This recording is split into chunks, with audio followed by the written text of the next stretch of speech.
Goeiemiddag graad 12 leerders. Welkom tot vandag se geskiedenisles. My naam is meneer Dixon. Hierdie les word aangebied deur die Noord-Kaapse Onderwysdepartement in 'n vennootskap met Pakama Research and Development. Leerders, vandag gaan ons bietjie gesels oor die Koue Wêreldoorlog en luister mooi, ons gaan net ons basiese fokus gaan net wees oor vraestel 1. Vraag 1, die Koue Wêreldoorlog. So kom ons gaan gou voor ons die les totaal en al begin. Ons moet vandag sekere doelwitte bereik. En hierdie doelwitte is soos volg. Dit moet historiese inligting wees hoe om brongebaseerde vrae te beantwoord, nommer 1. Nommer 2, verskillende kognitiewe vlakke moet geïdentifiseer word en dat moet u in staat wees om dit te beantwoord op enige manier soos dit voorkom aan u. Dan die laaste doelwit is verskillende bronne gaan aan u gegee word en u gaan saam met my werk om die vrae te beantwoord oor hierdie bron. So wat ons gaan doen eerste leerders, ons gaan eerste deur die verskillende vlakke gaan, vlak 1, vlak 2, vlak 3 gaan.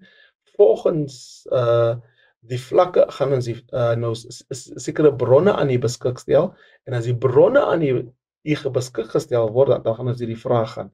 En daarna kan u onderwyser sekere vrae vra of u kan net weer na dieselfde les kyk op 'n volgende aangeleentheid. Maar kom ons gaan gou na die eerste kognitiewe vlak. Onthou dit, daar is 3 vlakke as dit kom by geskiedenisvrae. So onthou ons onderhandel vandag met vraag 1 en die vraag is soos volg, vlak 1. So vlak 1 bestaan uit 14 vrae. Nou wat is vlak 1? Vlak 1 beteken ons haal die antwoord waar uit die vraag uit. Jy sal sien op die skerm as dit haal getuienis uit die bron, maar dit is basis haal die antwoord uit die bron uit. So dit sê van die 14 wat jy sien, 12 van hulle is in die bron. Nou waar is die ander 2? Die ander 2 punte is basis wat ons sal sê dit is 'n konsep wat u moet verstaan. So is 12 punte is in die bron. 2 punte is konsepte of 'n konsep wat u moet kan onthou, wat u moet aanleer basis. Dan moet u ook as u die vraag kies, daar is sekere vrae wat u direk vertaal of direk net so neerskryf en dan kry ons ook daar's ander vrae wat u kies en dan moet u dit organiseer volgens die vraag soos dit gestel word aan u. So basies leerders, vlak 1 beteken daardie vraag is waar in die bron basis. So daar's 4 bronne, onthou daar's 4 bronne. Dis A, B, C en D. So ons onderhandel vandag basis met vraag 1. So is 1A, 1B, 1C, 1D. En die vlak 1 vraag is versprei oor al 4 bronne op die einde van die dag. Kom ons gaan na vlak 2 toe. Vlak 2 is basis 20 punte. Onthou vlak 1 is basis wat ons roep 16 punte. Vlak 2 is 20 punte. Wat moet ons doen by vlak 2 vraagbasis? Jy moet in staat wees om dit te interpreteer en die antwoord uit die bron uit te haal basis.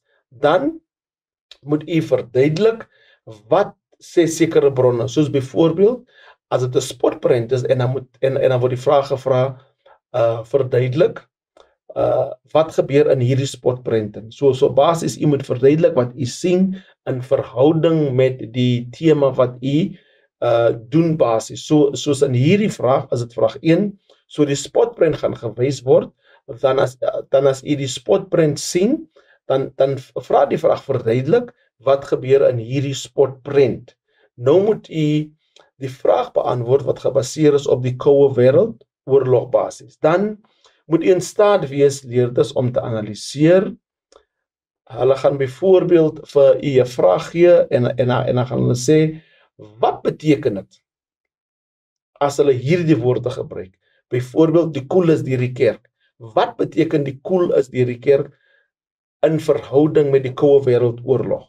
So die koel is deur die kerk beteken, daar's niks wat niemand kan doen nie. Die wêreld is al, die koue wêreldoorlog is al reeds aan die gang. So dit is uiters belangrik dat ons moet verstaan vlak 1, die antwoorde is daar so, maar ons kan dit nie direk net so neerskryf nie, unless hulle sê, ons moet dit basies net so neerskryf. So dat sekere woorde wat gebruik word om hierdie tipe vrae te beantwoord. Dan gaan ons na vlak 3 toe. Vlak 3 beteken, jy moet in staat wees om het te interpreteer, te evalueer, en waar is die antwoorde? Die antwoorde kom van die bron af. So, jy kan dit nie direk net so neerskryf nie. As jy dit direk so neerskryf, gaan het verkeerd gemerk word op die einde van die dag. Maar leerders, baie belangrik, dat ons moet verstaan, die antwoord wat neergeskryf word, moet betrekking hê tot die bron en tot die vraag wat gevra word op die einde van die dag. Nou die vraag is, wat 'n tipe vraag is vlak 3? Soos jy kan sien op die skerm, breekbaarheid, betroubaarheid, vooroordeel en 'n beperkte bepaalbasis. Dan kry ons ook, ons moet vergelykings maak, en daar's kontrastering wat ook plaasvind. So vergelykings beteken, hulle vra byvoorbeeld vir jou, sê wat 'n vergelyking is daar in 1A en in 1C, wat verhouding het met die koue wêreldoorlog. So nou moet u na bron 1A toe gaan en na bron 1C toe gaan en kyk, en dan moet u dit neerskryf wat 'n vergelyking maak. Dit beteken, wat is min of meer dieselfde? Soos byvoorbeeld, hulle kan vir u in bron 1A sê, die mense gebruik geweld. In 1C is daar 'n spotprent wat wys hoe die mense aggressief is.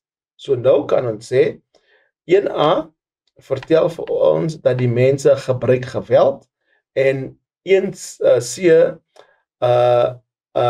vergelyk, onthou 1C vergelyk, van dit wys vir ons hoe die mens gewelddadig optree basis. So leerders, dit is wat ons praat van vergelyking, maar onthou, soos ons die les gaan vandag, gaan ek vir u voorbeelde gee, hoe moet 'n vraag te beantwoord wat in verbind is met vergelyking, en breekbaarheid, en betroubaarheid, en vooroordele. Dit is die vraag wat ons gaan basis doen vandag op die einde van die dag. Dan kom ons gaan gou na vooroordeel. Wat is vooroordeel? Vooroordeel is basis as 'n bron wat slegs een standpunt inneem. So vooroordeel, en vooroordeel beteken dan klaar, oordeel beteken dan klaar, jy het klaar jy gedagte opgemaak, en dit is wat moet gebeur op die einde van die dag.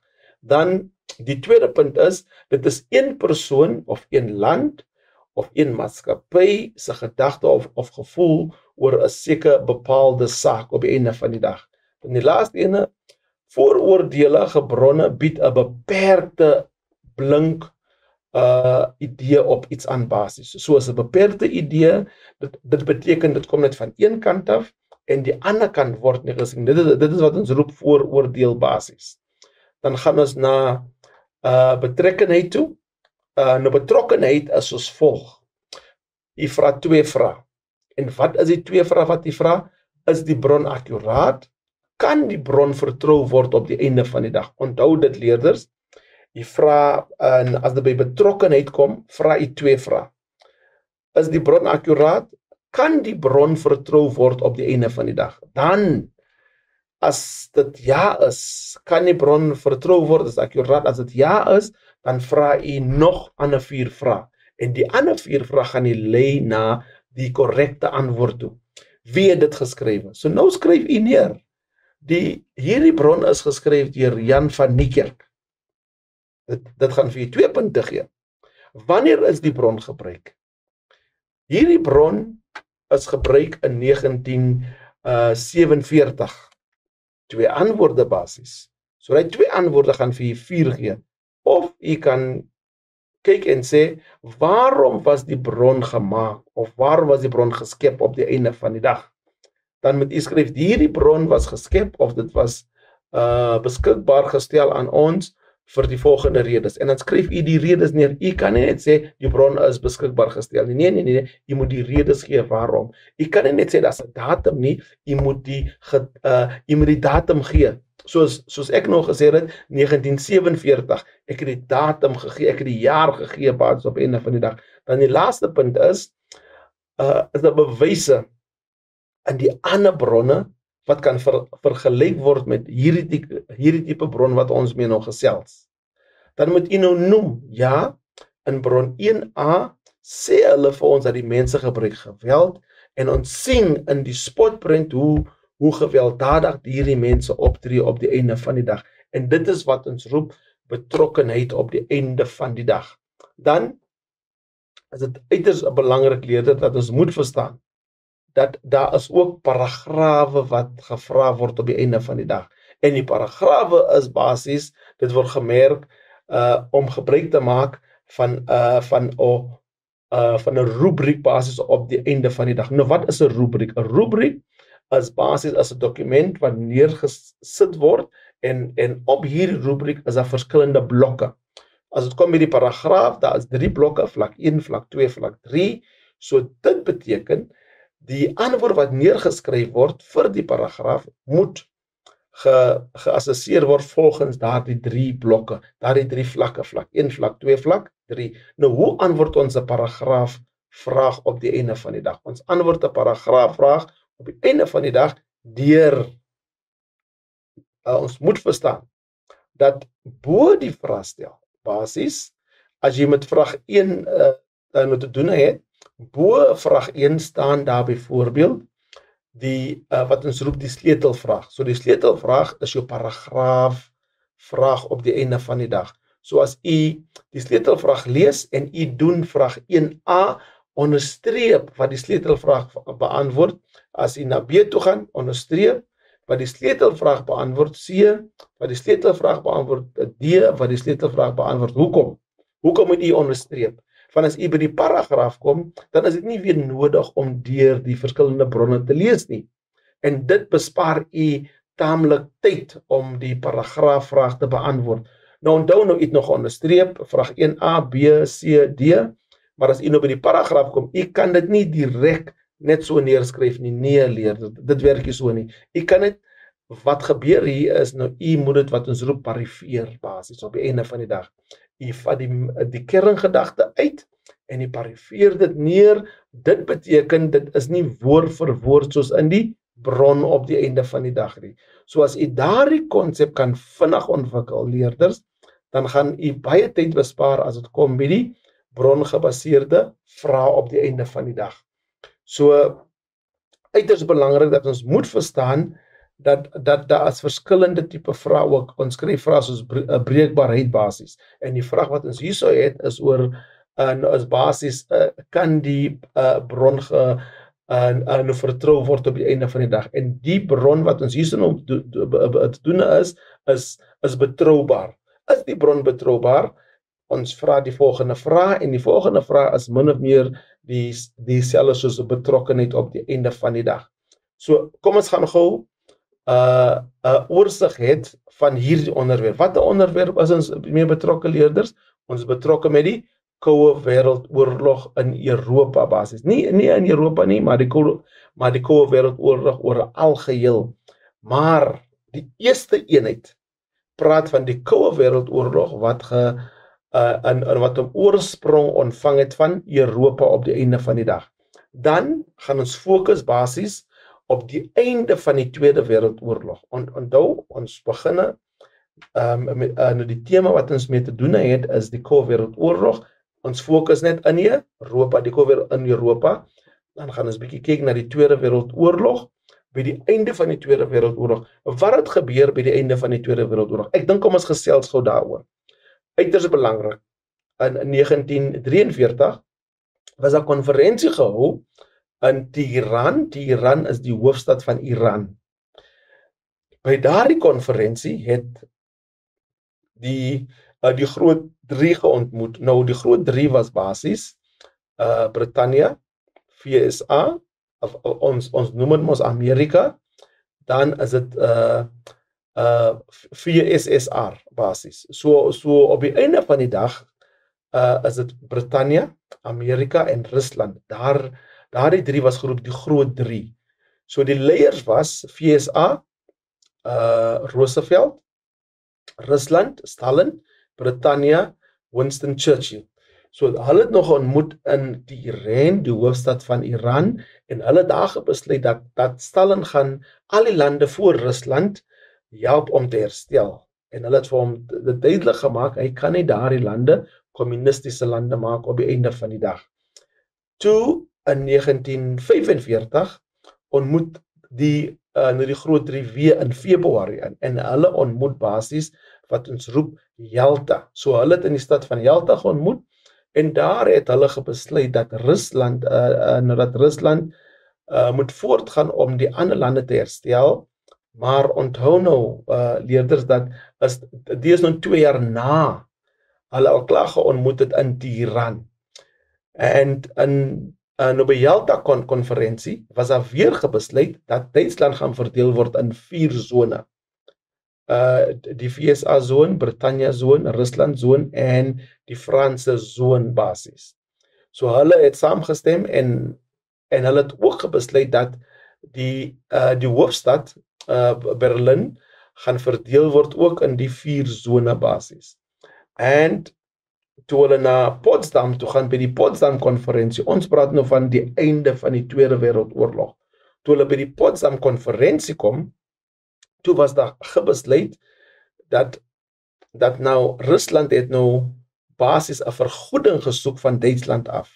En die waarde daarvan was basis 20 miljoen dollars basis. En dit het gebeteken dat VSA het nou 'n nuwe leier gehad, Britannia het 'n nuwe leier gehad. So VSA se leier was Harry Truman en Britannia se leier was Attlee basis. So dit was Stalin, Rusland, Attlee, Britannia en VSA, Harry Truman. Wat het gebeur met Roosevelt? Roosevelt het toe gesterwe en Winston Churchill was vervang deur Attlee basis op die einde van die dag. Maar Harry Truman het duidelik aan Stalin bekend gemaak, niemand gaan vergoed word deur Duitsland nie. Van as dit gebeur, gaan daar weer 'n derde wêreldoorlog ontstaan, van dit is hoe die Tweede Wêreldoorlog ontstaan het. En na dit, leerders, het hulle toe vasbeslote besluit dat die hoofstad gaan nog steeds verdeel word in 4 zone. Nou onthou nou, Stalin was nie gelukkig van hy kry geen geldelike vergoeding nie.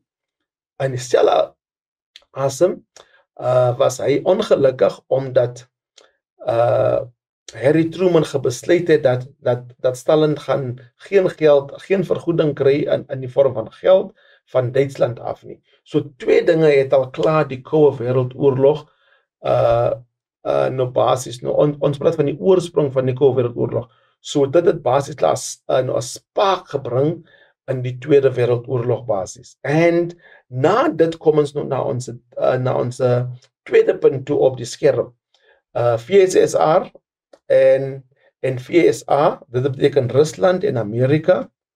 Hulle het nou die 2 wat ons roep nou die supereenhede geword. Amerika was die supereenheid vir die kapitalistiese demokratiese lande.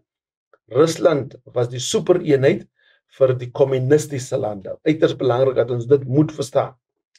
Nou, wat het gebeur is dat Rusland voor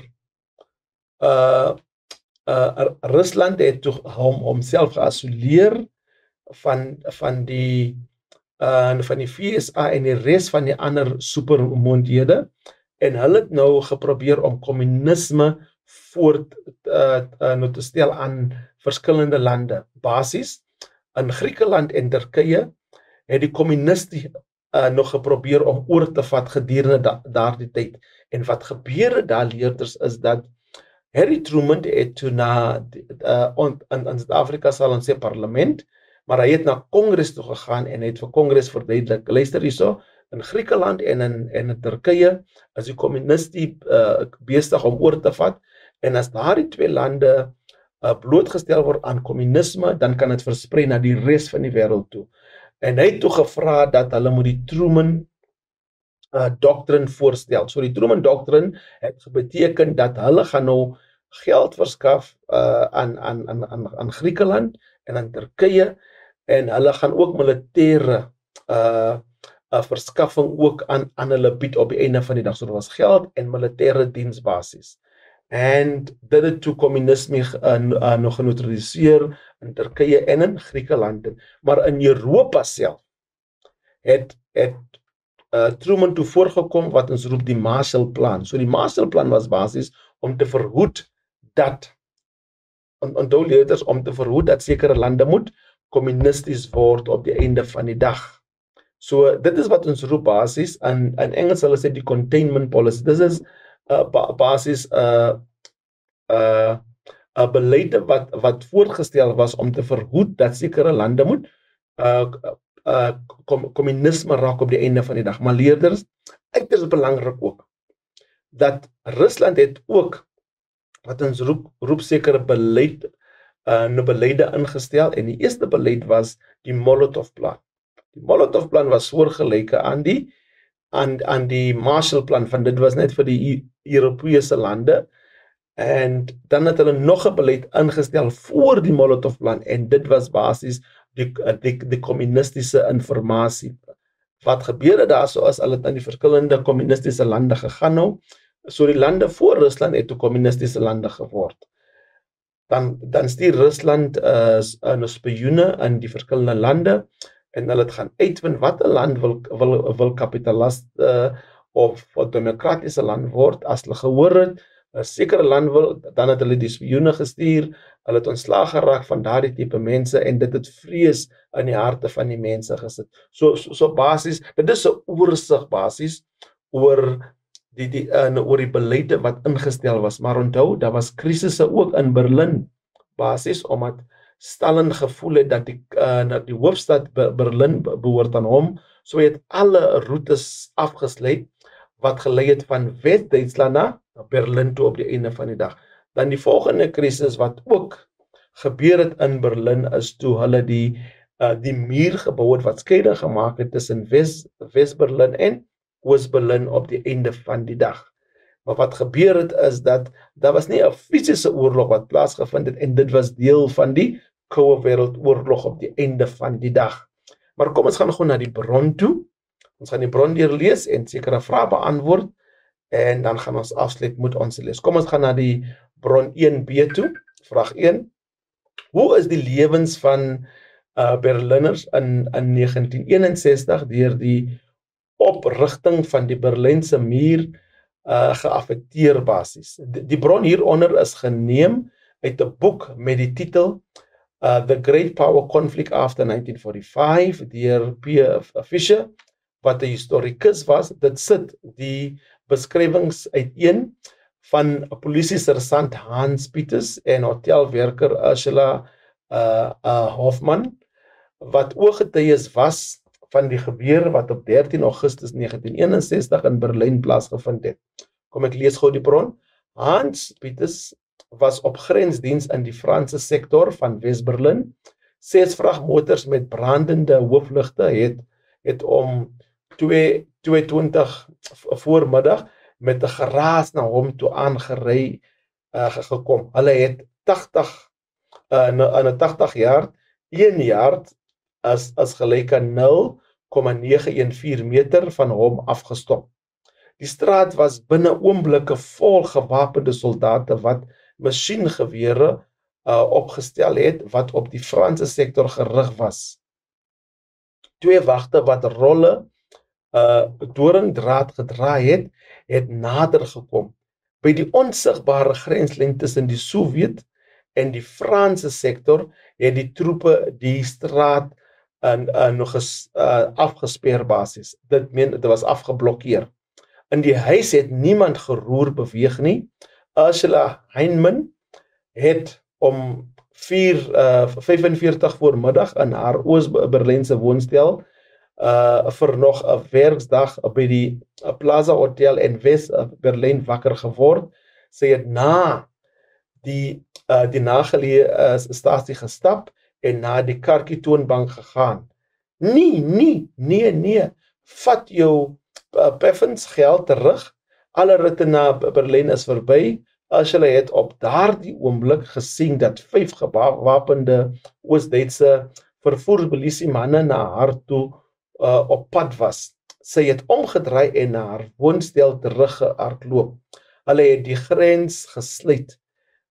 Die trapportaal en ingang van die woonstelle was baie vinnig om vol mense wat deur 'n bordplantasie nog gesleep en die Doringsdraadgrens bereik. Ursula het op haar mag vorentoe gekruip. Sy het gevoel hoe skuur die doringdraad haar vel. Sy het uiteindelik 'n grenspos bereik. 'n oomblik later was sy in Wes-Berlin, Oos-Duitse polisie en soldate het teen vroegoggend die stad in 2 gesny, verdeel.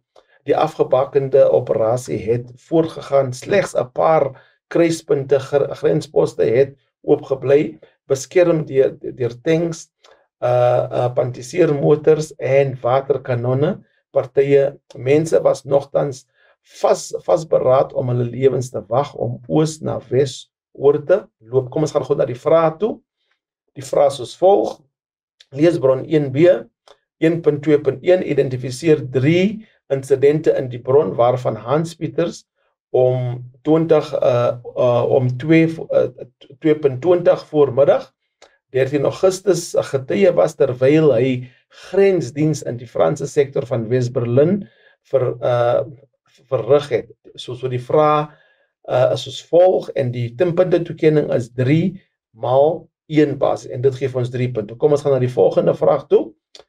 1.2.2 lewer kommentaar op die implikasie van die woorde alle ritte na Berlin is verby in die konteks wat op 13 Augustus 1961 gebeur het. Die vraag, die punte toekenning is soos volg 2.2, 2 maal 2, dit gee ons 4. 1.2.3 verduidelik waarom 'n historikus hierdie bron as betroubaar sou beskou wanneer 'n beskrywing van wat die oggend van 13 Augustus 1961 gebeur het nagevors word 2 maal 2, dit gee ons 4 punte basis. Kom ons gaan na die antwoord van die eerste vraag.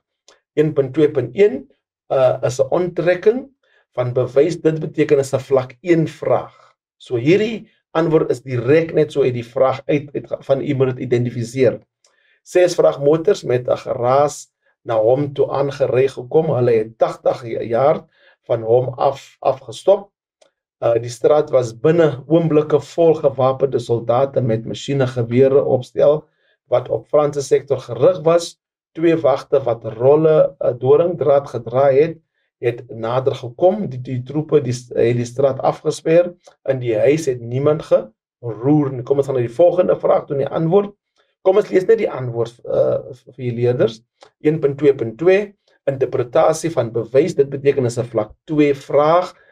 Die grens tussen Wes en Oos-Berlin is toegemaak. Dit is 2 vrae. Dit is basies 2 punte vir hierdie antwoord. So ons gee 2 punte soos volg. Dan gaan ons na die volgende antwoord toe en die volgende antwoord is as volg leerders. Daar was nie meer enige vrye beweging tussen Oos en Wes-Berlin nie. Mense aan beide was vasgekeer basis. So dit gee vir ons 2 punte. Die Ystergordyn koue oorlog tussen die Sowjetunie en Amerika het spanning vererger aangesien die grens nog gesluit was. Onthou hulle sê lewer kommentaar op die implikasie van die woorde alle ritte na Berlyn is verby. Dan enige ander vraag wat kan vergelyk word met hierdie tipe vraag. Kom ons gaan na die volgende vraag toe. En die antwoord, kom ons lees net die antwoord eers. Dit is soos volg. 1.2.3 bepaling van die betroubaarheid, dit beteken 'n vlak 3 vraag. So ons het vlak 1 vraag gedoen, vlak 2 en vlak 3 vraag basis. So betroubaarheid is soos volg, u kan dit soos volg beantwoord. Onthou, 2 vrae moet gevra word as jy betroubaar beantwoord. En dit is dit akkuraat, kan dit vertrou word op die einde van die dag. Dan moet iemand nou sê die jaar, Wie het dit geskrywe? So kom ons kyk gou na die eerste antwoord. Dit is uit 'n boek, so dit sê vir ons van waar afkom, dit is uit 'n boek, Die Groot Power Conflict after 1945 deur P. Fisher. So die Linus gee vir ons 2. So ons het so dit gee vir ons 2 punte basis op die einde van die dag. Die volgende antwoord, dit is gebaseer op die ooggetuie beskrywings van polisiesersant Hans. So nou kan ons sê van waar af het ons dit gekry basis. Die beskrywings van die ooggetuies hou verband met die werklike datum. Daar's dit reg, so ons na die ander bron toe gegaan, hulle gebruik dieselfde datum, so onthou leerders, ons nodig net 2 antwoorde wat vir ons 4 gaan gee. So hier die laaste ene is basis wat ons sal sê, Pasela, dan het dan nog 'n antwoord. Die beskrywings kan bevestig word deur bron 1A, C en D. Onthou ons het gepraat van die vergelyking wat gemaak word, so dit kan bevestig word. So ons moet kyk na die ander bronne eerste. Nou kyk leerders, ons noem, dit kan bevestig word met betrekking tot die oprigting van Berlynse mure in Augustus basis. So nou kan ons sien, ons sê nie dit kan bevestig word, aan stop ons aan nie, ons moet alles neerskryf op die einde van die dag basis. So oorsig, kom ons gaan gou na die oorsig van burgerregte beweging basis. Hierdie vraag is basis wat ons roep die Martin Luther King vraag op die einde van die dag. So hierdie vraag, leerders, is basis gebaseer op, onthou leerders, is gebaseer op die burgerregte beweging in die FSA basis. Onthou, daar is verskillende vorm protes wat plaasgevind het, en die eerste protesbasis wat plaasgevind het, leerders, is die Montgomery bus boycott, die volgende sit-ins, die vrye rit optogte, en dan volg die Birmingham veldtogbasis en dan die Selma Montgomery optogbasis, maar tussen die Selma Montgomery en die Birmingham leerders is dit die Lincoln Memorial optog wat basis plaasgevind het op die einde van die dag. So die Lincoln Memorial, Birmingham en Selma Montgomery is basis Selma Montgomery is 'n optog, Lincoln Memorial en die Birmingham is 'n veldtog wat basis plaasgevind het op die einde van die dag. So u moet hierdie tema in daardie tipe aspek beskou basis. So u moet weet wat is die Montgomery bus boycott, u moet weet wat is die sit-ins, u moet weet wat is die vrye rit, u moet weet wat is Lincoln Memorial veldtog, die Birmingham veldtog, u moet weet wat is die Selma Montgomery veldtog. Soos hierdie goede wat u moet deurlees en u moet dit verstaan op die einde van die dag. So hier's 'n voorbeeld wat ons gou het hierso, en die bron is bron C. U kan sien basis, kom ek lees net gou. Die foto hieronder beeld jong Afrikaanse Amerikaners en blankes uit, wat saam swem basis, om teen segregasie in swembaddens te protesteer op die einde van die dag, by die Pullen Park swembad in Raleigh, North Carolina op 7 Augustus 1962. In die agtergrond van die foto is daar 2 groepe. Jy kan sien hier is die ene groep, en dit is die Afrikaner-Amerikaners, en hier is die blankes basis. En hier kan ons sien, daar's nog 'n groep, en hierdie groep is basis 'n gemengde groep op die einde van die dag. Kom ons gaan gou deur die eerste vraag. Verduidelik die boodskap wat oorgedra word in die foto, rakend die swem in wat op 7 Augustus 1962 in Raleigh, North Carolina plaasgevind het. Die antwoord is soos volg. Die foto toon dat beide Afro-Amerikaners en blankes saam swem basis. Dit illustreer basis jong Afro-Amerikaners en blankes wat betrokke was in die protesbasis. Dit beklemtoon ook die moontlikheid om segregasie in openbare fasiliteite soos die Pullen Park swembaddens te beëindig basis. Dit toon 'n poging om Pullen Park se swembadde in te regeer basis op einde van die dag. Die foto gee aan dat sekere mense nie ten gunste was van die segregasie of integrasie basis. Enige ander relevante antwoord in vergelyking met die swem in basis. 3.3.2 watter Gevolgtrekking kan uit hierdie foto getrek word oor die twee aparte groepe wat buite die swembad is. Twee groepe is nie gemaklik nie. Onaangenaam om in dieselfde swembad te swem of integrasie moet plaasvind. Die twee groepe is angstig van hulle dit nog nooit teëgekom om saam te swem op die einde van die dag nie. Leerders, baie dankie dat u geluister het en gaan deur hierdie tipe vrae en dan kan ons weer gesels later weer. Dankie